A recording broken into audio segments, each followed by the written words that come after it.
Have you ever been deep in a conversation that once set your soul on fire, only to catch yourself halfway through realizing you're just playing a role?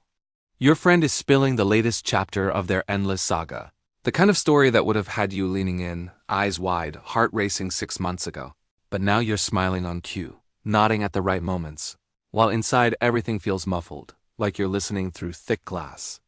Or you're scrolling through feeds that used to spark outrage or envy or pure joy, and suddenly there's just nothing. No heat, no pull, not even irritation. Just a calm, almost eerie neutrality that makes you wonder if the volume knob on your emotions got turned down without your permission. You start asking yourself hard questions in the quiet moments. Am I turning into someone cold? Have I lost the ability to feel things deeply? Is something inside me broken because I'm not reacting the way I should? We've all been taught that big feelings are proof we're fully alive, that passion is the heartbeat of a meaningful life. So when that intensity starts to fade, when the things that once hijacked your whole day barely ripple the surface, it's easy to panic and think you're losing some vital piece of yourself. But what if I told you this quiet withdrawal isn't a sign you re-shutting down? What if it's the clearest evidence yet that you're finally waking up? The truth is, you're not growing indifferent because something is wrong with you. You're growing discerning because something is finally going right. Your emotional system is undergoing a profound recalibration, what I call conscious detachment, and it's one of the most powerful, least celebrated stages of genuine growth. Most people fight this phase tooth and nail. They try to force themselves back into caring about things that have stopped resonating. They worry they're becoming numb or disconnected from life itself. But here's what's actually happening beneath the surface. Your inner filters are sharpening. Your energy is learning to recognize what truly belongs to you and what was never yours to carry in the first place. This didn't happen suddenly. It's been creeping in for months, hasn't it? You probably noticed the small shifts first. That coworker whose drama used to pull you into hours of mental replays no longer hooks you. The group chat blowing up with the latest outrage, you read it, feel a flicker, and move on without the familiar adrenaline surge. The gossip that once would have had you picking sides, you hear it, register it, and let it pass through without taking residence in your mind. At first these moments felt almost wrong, like you were failing some unspoken test of empathy. You missed the old version of yourself that felt everything so intensely, that carried other people's storms like they were your own, that stayed up late untangling problems that weren't even on your path. But then something else started to emerge alongside the quiet, a sense of space you didn't expect. The mental real estate that used to be occupied by endless ruminations suddenly felt open, airy, available for something new. And that's when you realized the absence of reaction wasn't emptiness. It was room to breathe. What most people never grasp is that caring less about the wrong things doesn't make you care less overall. It makes you care more about the right things.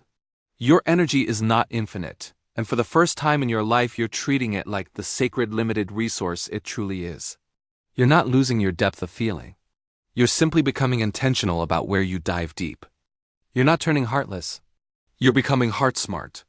There's a massive difference between shutting down to avoid hurt and consciously choosing where to invest your emotional capital. This upgrade usually hits your relationships hardest and first. You start sensing which interactions leave you lighter and which ones leave you heavier, even when nothing bad happened. You feel the subtle difference between people who see the real you and people who only feel comfortable with the version of you that makes their life easier. Some connections that once felt effortless now feel like they require performance.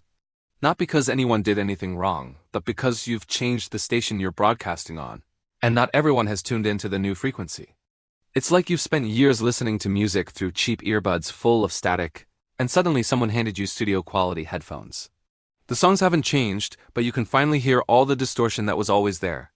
What once sounded exciting now sounds exhausting. What once felt intimate now feels invasive. And that clarity isn't arrogance or pickiness. It's self-respect finally developing standards for your inner world. Your tolerance for shallow exchange starts collapsing. Small talk that used to be a warm-up now feels like a tax on your presence. Endless complaining without any movement toward solutions starts feeling like emotional pollution. People who only reach out when they need something stand out in sharp relief. And instead of feeling bad for noticing, you start feeling protective of the peace these observations bring. This is the part where society's conditioning kicks in hard. Because we've been taught that being good means being emotionally available to everyone all the time. That absorbing every story, every injustice, every friend's crisis is proof of our compassion and evolution. But what if true maturity is learning to care selectively? The old you who got pulled into every emotional wave wasn't necessarily more connected. That version was often more enmeshed, more reactive, more addicted to the rush of intensity that comes with constant involvement. Intensity and depth are not the same thing. Drama and meaning are not synonyms. Caring about everything equally usually means caring effectively about nothing. Right now, you're in the thick of a transformation that makes you question everything you thought defined you. You'll be standing in the middle of a story that used to grip you completely, and suddenly you're watching it unfold like a movie you've seen before, feeling oddly detached, almost like an observer in your own life. The passions that once steered your choices now feel distant, muffled, as if they belong to a previous chapter of someone else's story, and that disorientation can be intense. You wonder if you've misplaced some core spark, some essential fire that proved you were fully human, because society drills into us that constant emotional intensity equals authenticity. When the volume drops, when old triggers barely whisper, it's tempting to diagnose yourself as damaged or dulled. But the reality unfolding inside you is far more powerful than any loss. You're not growing numb or distant, you're growing refined. Your emotional nervous system is shifting from automatic reactivity to deliberate responsiveness. And that quiet revolution isn't a glitch. It's the most sophisticated upgrade you'll ever receive. Remember how draining it used to be? Waking up already carrying yesterday's unresolved tensions, spending mental bandwidth on opinions that didn't matter, replaying pointless exchanges, absorbing atmospheres that had nothing to do with your path. That version of you wasn't more vibrant. It was more entangled. There's a profound difference between being deeply immersed in life and being chronically overstimulated by it. And right now, you're finally learning to tell them apart. This detachment you're feeling isn't apathy, it's discernment. Your body is discovering that not every stimulus deserves a full-scale response. Not every comment needs a rebuttal. Not every conflict needs your mediation. Not every energy vampire deserves access. You're cultivating emotional sovereignty, the quiet power to decide where your attention goes, not just in theory, but in your bones. Your heart is learning to remain open without becoming a landfill for everyone else's unprocessed baggage. Your mind is learning to witness without immediately jumping in to rescue or resolve. And yes, this new way of being can feel isolating at first. Because when you stop feeding the shared emotional frenzy that most people mistake for closeness, you see how many connections were actually built on mutual reactivity. The friend circles bonded over collective venting, the relationships fueled by crisis management, the social ties that only felt strong when there was drama to survive together. When you step out of that loop, when you refuse to keep the chaos engine running, some people will feel the shift. They might comment that you're different now, quieter, less fun, harder to rile up. And they're not wrong, you have changed. You're no longer as available for low-frequency cycles. You're no longer willing to trade your serenity for temporary belonging. But what they can't see yet, and what you're just beginning to feel, is that you haven't lost your capacity for profound emotion. You've simply raised the bar on what earns it. You haven't become less empathetic. You've become more precise with your empathy. You haven't stopped caring. You've stopped wasting care on things that were quietly eroding your vitality. This evolution is rooted in the fact that you've outgrown the version of yourself that needed constant external stimulation to feel significant. The old you mistook emotional chaos for aliveness, equated being needed with being valuable, confused intensity with intimacy. That version played its role perfectly. It kept you engaged, kept you relatable, kept you from floating away in isolation. But it also kept you depleted. What's rising now is quieter, stronger, infinitely more sustainable. A version of you that can sit in stillness without itching for distraction, that can witness pain without rushing to absorb it, that can receive criticism without collapsing into self-defense, that can walk away from what no longer aligns without guilt or second-guessing. You relearning to trust the subtle inner signals that have always been there but were drowned out by noise. That soft no in your gut before your mind starts rationalizing a yes. That immediate sense of contraction around certain people or situations, even when everything looks fine on paper, that gentle expansion when something truly nourishes you. This isn't withdrawal from the world. It's deeper attunement to yourself first. Protecting your energy isn't selfish. It's the foundation of any genuine contribution you'll ever make. Choosing peace over forced involvement isn't avoidance, it's wisdom. The relationships that endure this shift, the ones that grow stronger even as you become more boundaried, those are the real ones. They're rooted in mutual resonance rather than mutual reactivity, in true seeing rather than shared drama. They make space for the authentic you instead of requiring the performing you. And the people who drift away?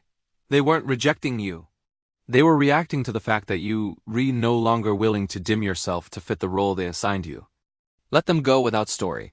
Their departure creates room for connections that meet you at your new frequency. So if you're sitting there right now feeling like a stranger in your own emotional landscape, wondering where the old fire went, hear this clearly: you haven't lost anything essential. You've shed what was weighing you down. This isn't the death of your feeling nature. It's the birth of your intentional nature.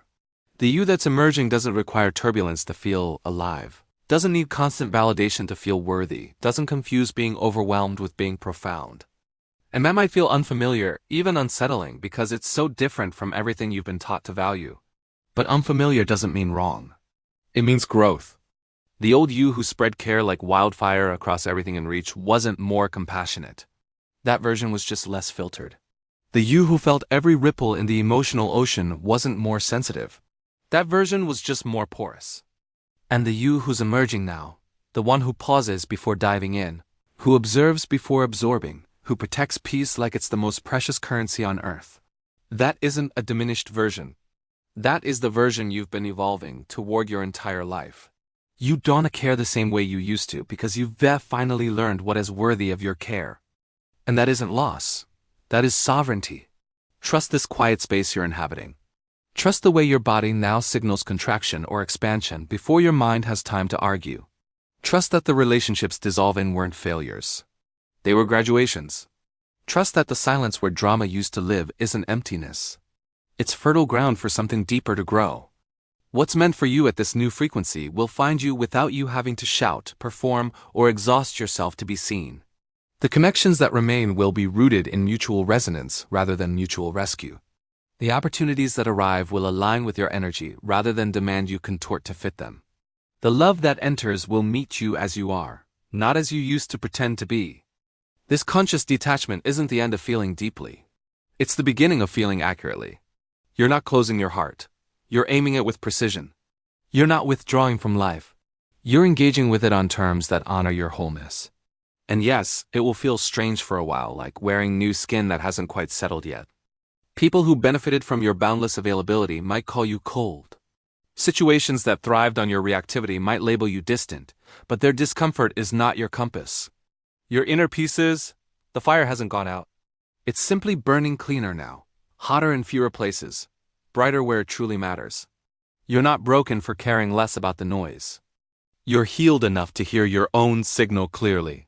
You're not disconnected for stepping back from chaos. You're connected enough to yourself to know when to step forward. This is what emotional freedom actually feels like. The quiet power to choose your yes and your no from a place of clarity instead of compulsion. The ability to love deeply without losing yourself. The strength to feel fully without being ruled by feeling. So if you're in this space right now, breathing easier in the stillness where storms used to rage, celebrate it. You've arrived at one of the rarest milestones in personal growth. The place where peace feels more natural than drama, where discernment feels more authentic than intensity, where protecting your energy feels like the most loving act you can offer the world. You're not losing yourself. You're finally, beautifully, selectively yourself. And that's exactly who you were always meant to become. Welcome home.